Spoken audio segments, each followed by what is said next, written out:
नमस्कार मित्रांनो, श्री स्वामी समर्थ। मित्रांनो, या व्हिडिओमध्ये मी तुम्हाला दही भाताचा एक अतिशय प्रभावी उपाय सांगणार आहे, जो अमावस्येला केला जातो। तुमच्यापैकी बरेच जण हा उपाय करतही असतील, कारण हा उपाय खूप जुना, प्रचलित आणि प्रभावी आहे। हा उपाय केल्यामुळे आपल्याला अनेक प्रकारचे फायदे होतात, जे तुम्हाला या व्हिडिओतून जाणून घ्यायला मिळतील। बऱ्याच जणांकडून दही भाताचा हा उपाय करताना काही चुका होतात, त्यामुळे या उपायाचा अपेक्षित परिणाम तुम्हाला मिळत नसेल। आजच्या या व्हिडिओत आपण दही भाताचा उपाय योग्य पद्धतीने कसा करावा, कोणत्या कारणांसाठी हा उपाय केला जातो आणि कोणत्या चुका आपण टाळल्या पाहिजेत, याची सविस्तर माहिती घेणार आहोत। त्यामुळे व्हिडिओ शेवटपर्यंत नक्की पहा।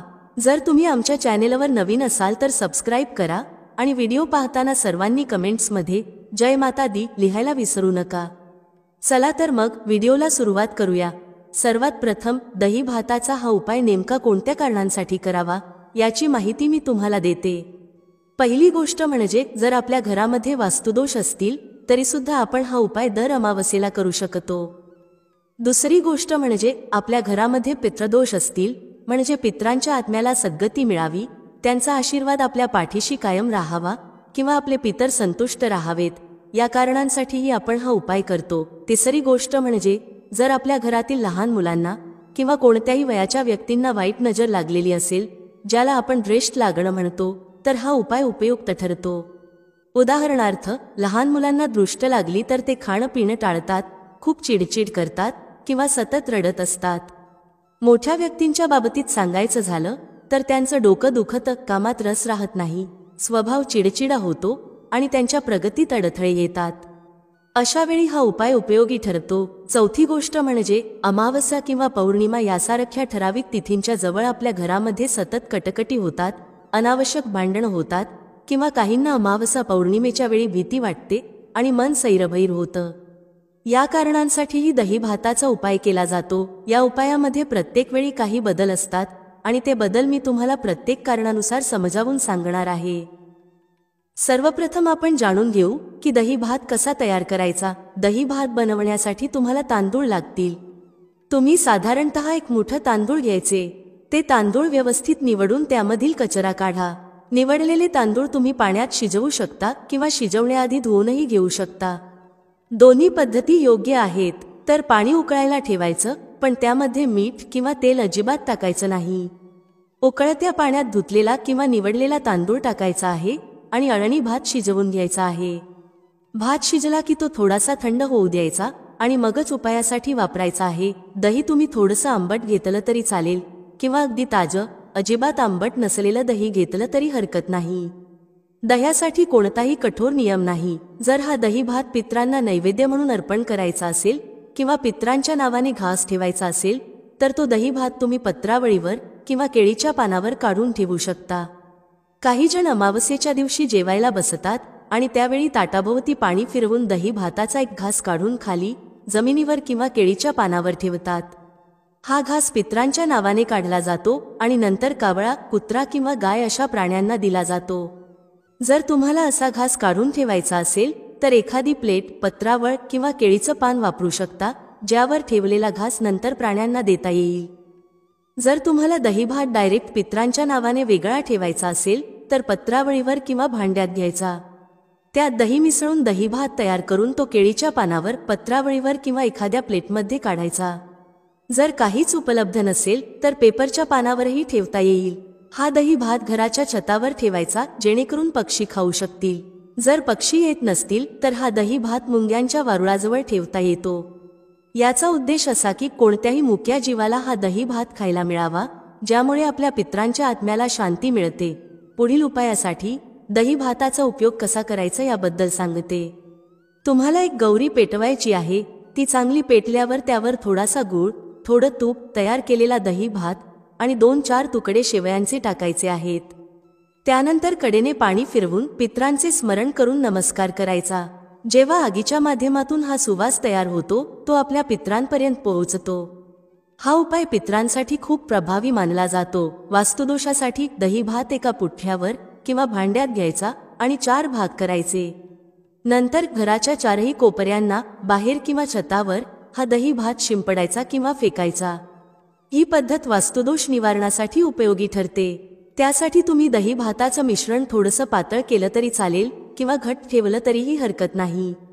यामध्ये कोणत्याही प्रकारची करणी, बाधा किंवा वाईट उद्देश नाही, त्यामुळे घाबरायचं काहीच कारण नाही। हा उपाय खूप जुना आणि पारंपरिक आहे। तुमच्या घरातील वडीलधारे आजी आजोबा किंवा ज्येष्ठ मंडळी देखील तुम्हाला सांगू शकतात की त्यांच्या काळातही हा उपाय केला जात असे। तुमच्या आजी सांगतील की त्यांच्या सासूबाई किंवा त्यांच्या आधीच्या पिढीनेही अमावस्येला किंवा पौर्णिमेला हा उपाय केला आहे। त्यामुळे हा उपाय योग्य पद्धतीने केल्यास घाबरण्याचं काही कारण नाही। भात बनवताना मीठ टाकायचं नाही, हे मी आधीच स्पष्ट केलं आहे। जर तुम्ही वास्तुदोषासाठी हा उपाय करत असाल तर घराच्या चारही कोपऱ्यांना दही भात शिंपडा किंवा फेकून या। घरात आल्यानंतर तुमचे हातपाय स्वच्छ धुवा आणि नंतर घरातील देव्हाऱ्यात जाऊन देवी देवतांचं दर्शन घ्या। त्यांच्यासमोर प्रार्थना करा की घरातील अडचणी मिटाव्यात। त्यानंतर तुम्ही तुमच्या कामाला लागू शकता। वास्तुदोषासाठी हा उपाय तुम्ही दिवसभरात कधीही करू शकता। मात्र जर तुम्हाला चांगली वेळ हवी असेल तर दिवा लावण्याच्या वेळेस म्हणजे संध्याकाळच्या तिन्ही सांजेच्या वेळी हा उपाय करणं अधिक परिणामकारक ठरतं। आतापर्यंत मी तुम्हाला पितृदोष आणि वास्तुदोषासाठी दही भाताचा उपाय कसा करायचा ते सांगितलं। आता मी तुम्हाला दृष्ट लागलेल्या व्यक्तींसाठी हा उपाय कसा करायचा ते सांगते। जर तुमच्या घरातील लहान मुलांना किंवा मोठ्या व्यक्तींना वाईट नजर लागली असेल, ज्यामुळे त्यांचं वागणं बोलणं बदललं असेल, तर हा उपाय उपयोगी ठरतो। लहान मुलं जेवत नसतील, खूप चिडचिड करत असतील, सतत रडत असतील तर त्यांचं वागणं पूर्ववत व्हावं, त्यांची रडारड कमी व्हावी आणि वाईट नजर दूर जावी, यासाठी हा उपाय करावा। मोठ्या व्यक्तींच्या बाबतीत जर त्यांच्या प्रगतीमध्ये अडथळे येत असतील तरही हा उपाय उपयोगी ठरतो। दृष्ट काढण्यासाठी आधी तयार केलेला भात व्यवस्थित थंड होऊ द्या। थंड झालेल्या भातामध्ये दही मिक्स करून एका भांड्यात काढा। ज्या व्यक्तीची दृष्ट उतरवायची आहे त्याला मुख्य दाराच्या उंबरठ्यावर बसवा। जर मुख्य दाराजवळ बसवणं शक्य नसेल तर घरातील इतर कोणत्याही जागेवर जिथे तुम्हाला सोयीचं वाटेल त्यांना बसवू शकता। पण जेव्हा कधी दृष्ट काढायची असते तेव्हा त्या व्यक्तीला घराच्या मुख्य दाराच्या उंबरठ्यावर बसवण्याची पद्धत आहे। तरीही जसं तुम्हाला सोयीस्कर वाटेल तसं करू शकता। त्या व्यक्तीला उंबरठ्यावर किंवा मोकळ्या जागेवर बसवल्यानंतर तुम्ही त्याच्या डोक्यापासून पायापर्यंत 7 वेळा दही भात उतरवू शकता। उतारा करताना नेहमीच्या सुलट दिशेने ओवाळण्याऐवजी उलट्या दिशेने ओवाळायचं असतं। यासाठी दही भाताचं भांडं हातात घेऊन उलट्या दिशेने त्या व्यक्तीवरून 7 वेळा ओवाळा। यालाच उतारा करणं असं म्हणतात। हा उतारा केलेला दही भात कुणालाही खायला देऊ नका। पितरांसाठी बनवलेला दही भात नैवेद्यासाठी वापरला जाऊ शकतो आणि नंतर त्यात थोडं मीठ मिसळून प्रसाद म्हणून खाल्ला तरी चालतो।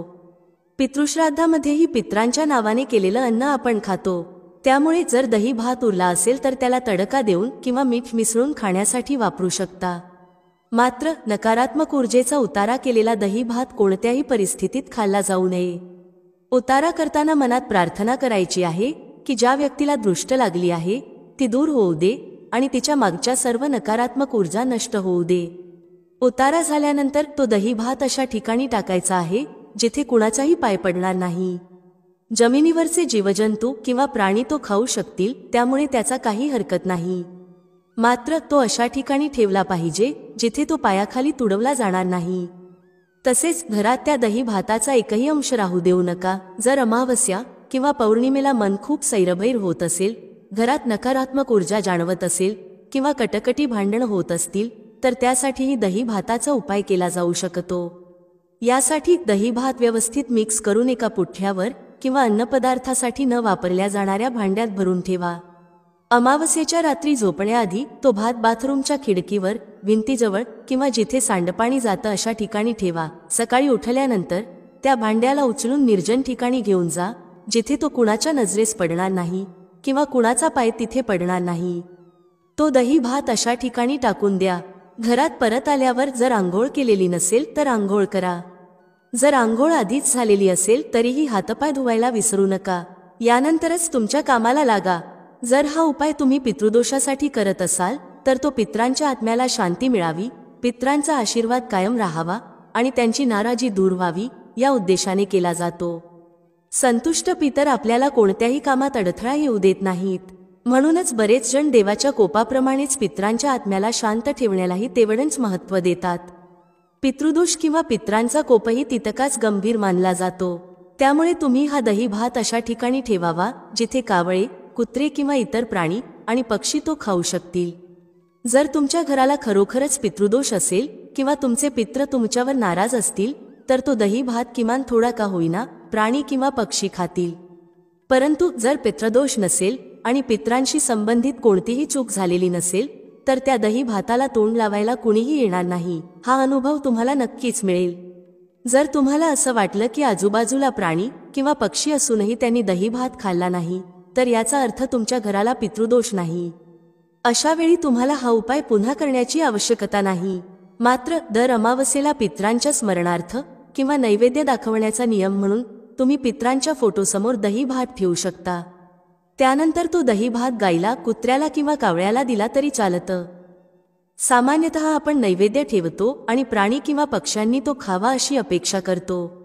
परंतु या प्रकरणात तुम्ही स्वतःहून प्राण्यांना तो दही भात खायला दिला तरी हरकत नाही.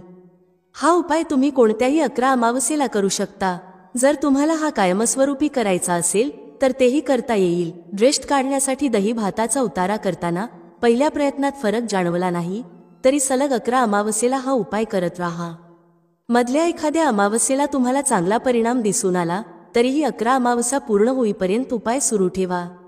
बऱ्याच जणांचा अनुभव आहे की पहिल्याच वेळेस परिणाम दिसतो, मात्र नाही दिसला तर 11 वेळा हा उपाय करावा लागतो. वास्तुदोषासाठी सांगितलेला उपाय जसे की बाथरूमच्या खिडकीवर किंवा सांडपाण्याच्या ठिकाणी दही भात ठेवणं तोही लाभ मिळेपर्यंत साधारणतः 11 अमावस्येपर्यंत करत राहावा. शास्त्रानुसार हा उपाय सातत्याने करणं फायदेशीर ठरतं. तर हा दही भाताचा उपाय जो प्राचीन काळापासून प्रचलित आणि अत्यंत प्रभावी मानला जातो, अमावस्येला नक्की करा. तुम्हाला याचे अनेक अनुभव येतील. तुम्ही ते मला कमेंट्समध्ये नक्की सांगा. चला तर मग आजच्या व्हिडिओमध्ये एवढंच. हा व्हिडिओ तुम्हाला आवडला असेल, उपयुक्त वाटला असेल तर व्हिडिओला लाईक करा, जास्तीत जास्त शेअर करा आणि असेच माहितीपूर्ण व्हिडिओ पाहण्यासाठी आपल्या चॅनेलला सबस्क्राईब करा. धन्यवाद. श्री स्वामी समर्थ. जय श्री राम, जय श्री हनुमान, जय श्री कृष्ण, जय माता लक्ष्मी.